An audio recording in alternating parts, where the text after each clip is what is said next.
Hi teammates, Admiral Hack here again. I want to talk to you, want to finish my feedback for the Defense Organizational Climate Survey, DEOCS for 2025.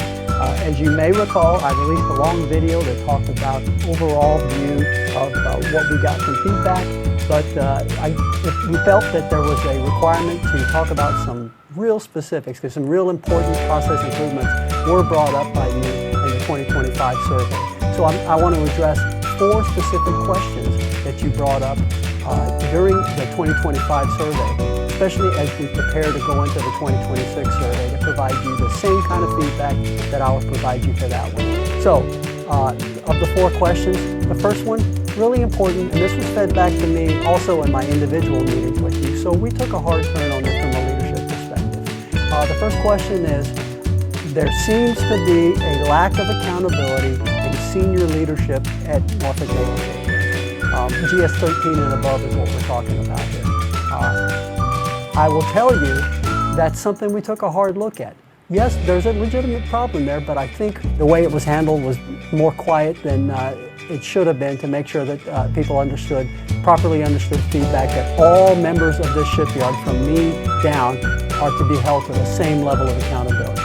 But I will give you some statistics just to back up what I'm saying. So this year, there have been 24 cases of accountability actions taken against GS 13 and above at the shipyard. Of those, 10 of them met the expedited disciplinary process requirement. Again, not to go into too much of individual people's business, but of those 10, there were 2 removals. There was 1 letter of caution, and there was 1 letter of reprimand. And then, again, I'm not going to go into specifics about people's personal business, but recognize that there was a significant number of actions taken for accountability. Accountability at the shipyard is for all of us. And I just wanted to feed back to you that that is occurring here at the shipyard. The second question that you asked me was about internet speed around the shipyard. That is a legitimate concern. I understand that. It has been that way for a while. And again, we always seem to have a bigger demand than we have capacity for bandwidth with IP here at the shipyard. The great news for fiscal year 27, so starting on October 1st here, is there is a big investment coming in to add additional switches, and we're doing a complete NNSY NIPRNet upgrade to ensure that we have a dual path for switches to support internet here at the shipyard. I think that is going to result in significantly improved bandwidth across the shipyard for us to be able to use the internet. What I'm looking for from you in your 2026 survey is to give us feedback as to whether or not our efforts are working or not. And again, it's going to happen over the course of starting the 1st of October 2026 all the way through 27. So again, also your real-time feedback as things improve will be very, very helpful. Question number 3, and this one's really important to me, as those of you who talk to me individually know about. We are not timely with awards here at the shipyard. We are not timely with tying an award to the action that precipitated that award. I'm here to tell you it's going to get better. This year, the focus, and it started with the last DP map cycle, but post that one, our focus is going to be on giving awards for individual action. The focus is going to be individual excellence is going to be rewarded more quickly.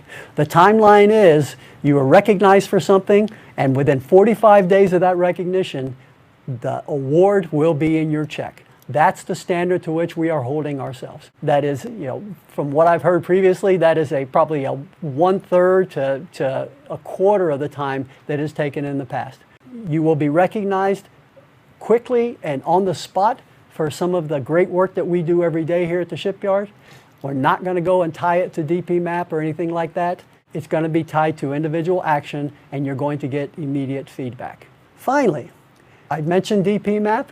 That comes up. That is a issue that the question number 4 that's come up.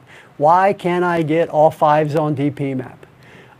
Then there's a variety of excuses given, and bosses have given a variety of excuses. The fact of the matter is, there is nothing keeping you from getting all 5s on your DP map.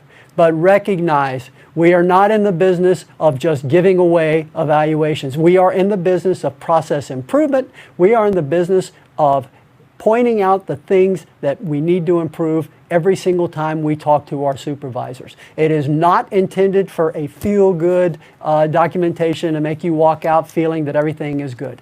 You should always be given something to continue to improve on and strive upon. That's why we've disconnected award money from DP maps, because your evaluation of you as how you work is a tool within our continuous process improvement toolbox to ensure that we continue to improve as individual employees, and that we continue to know that we keep going to that next level, reaching that next height, to make sure that we're prepared to continue to grow within our government jobs, and to make sure that we have rewarding, viable careers over the length of the time that we serve in the government.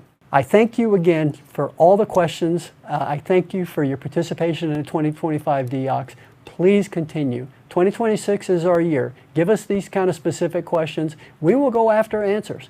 It may not necessarily be satisfying answers in some cases, but that's okay. Your voice must be heard. Thank you again for participating in DEOCS.